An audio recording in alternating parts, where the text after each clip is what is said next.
Hey guys, so today we have a pool LED light that has gone bad after I used it one night. It was pretty hot in Southern Cali and my pool was at like 90 degrees, but I've only used this light once, one night for 2 hours and it went bad. But since I bought it 2 years ago, it's out of warranty. But let me show you what happened. I've taken it apart to see what's going wrong with it. Here we have it. This is the light. It's a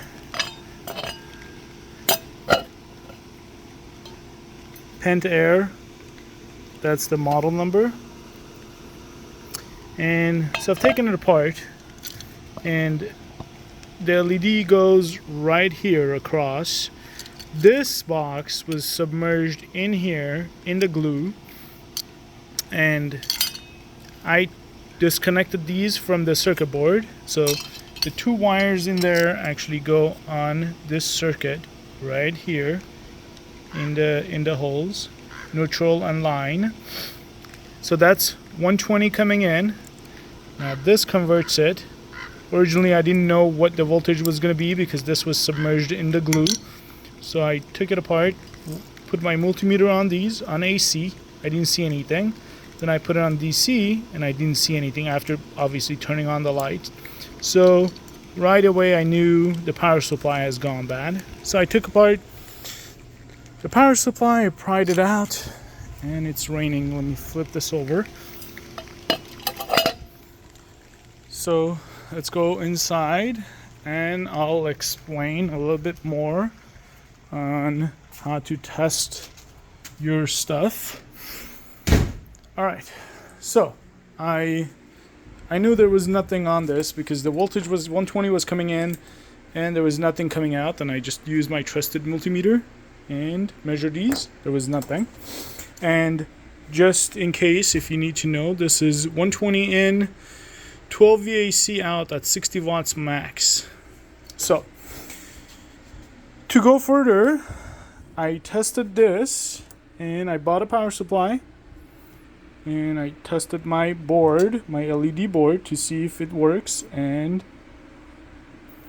there you have it. My LEDs are fine, my circuit board is fine, but the power supply has gone bad. So right away with this entire design, there were so many flaws that I can't believe they actually sold this. It says submerge, risk of electric shock if it's not submerged before you turn it on, blah blah blah. And I'm just surprised that they didn't put this part of the design out, the power supply that brings it to 12 volt AC, 60 watts max. They could have left this out and there is no risk of being electrocuted. So if you look at my power supply coming in, if I grab the positive and neutral, I'm not being electrocuted because that's low voltage, low current, and obviously you're not going to be electrocuted. So that's one flaw.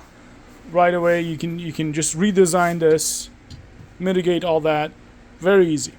Second problem, and I've seen their new design of circuit board because originally I thought this was bad, then I tested my power source and I figured out the power source is bad. So in the new design, they've been having capacitors fail, and their thought was, well, we're gonna design it, add more capacitance, divide it. I've seen 4 capacitors, probably higher wattage, but the reason this is failing, let me show you.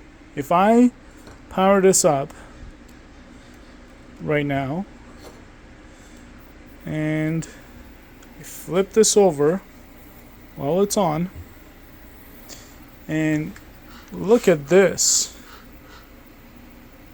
and it's gonna just keep on going up. Let me change this to Fahrenheit and we're gonna see it skyrocket. It's just gonna get extremely hot to the point that it's gonna start burning. So I'll let this sit for a little bit. It's still not that hot. It's getting hot. So I'm gonna add a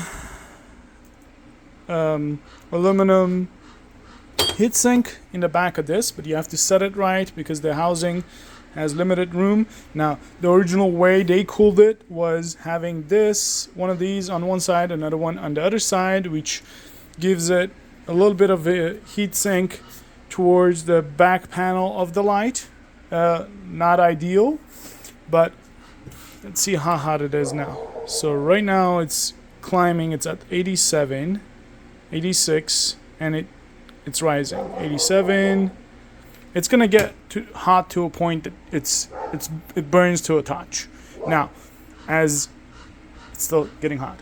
So the design of this and the capacitors right here start boiling, and inside the capacitors you have dielectrics that are also a little moist, and they have electrolytes, and that's how a capacitor is designed. So as you heat them up and you start basically cooking them, what happens is holy crap, this is too hot.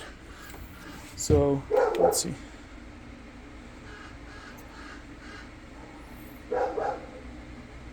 Hmm. 87 keeps on going up higher, but it's hot, really hot to the touch. You can see the capacitors, the electrolytes have started boiling out of the capacitors, and eventually your capacitors are gonna die. And this is just a poor design. So I'm gonna add heat sinks in the back, and hopefully it'll work for a while before it dies. But once the capacitors die, I'm gonna put capacitors that are not sitting on the boards themselves and heating up. So I'm gonna put the capacitors with longer legs that stick out a little bit, but also I may completely bypass the circuit board and figure out how I can just give DC to the LEDs to not even use their internal circuit board. So LEDs don't die easily. Circuit boards do. What they've added do. So to mitigate all this and the capacitors boiling, I'm gonna bypass everything. I'm gonna put my power source outside and just the LEDs inside the light. Anyhow, well, I'm gonna work on this, install it back. If you do have any questions, you can post them in the comments. This is the power supply source that went bad. In most cases, this is what's gonna go bad for you. In other cases, these are the capacitors that are gonna go bad for you. There's ways to bypass these. There's ways to just get these off the board and replace them. I tried desoldering these since I already had them open and replace them. The solder is not coming off easily. So if mine goes bad, my idea would be to actually cut these out, not touch the bottom part, cut them out. You'll see two wires coming off the board basically. They're going to be really short, but you can solder your new capacitors to those wires and have your design work if you still wanted to keep the circuit board intact. I would probably just bypass the entire thing, but that's going to be a little bit more work to figure out the design of the circuit since they're not going to give you schematics. All right, well, good luck. And this is again a pool light, LED pool light that has gone bad. I'm repairing.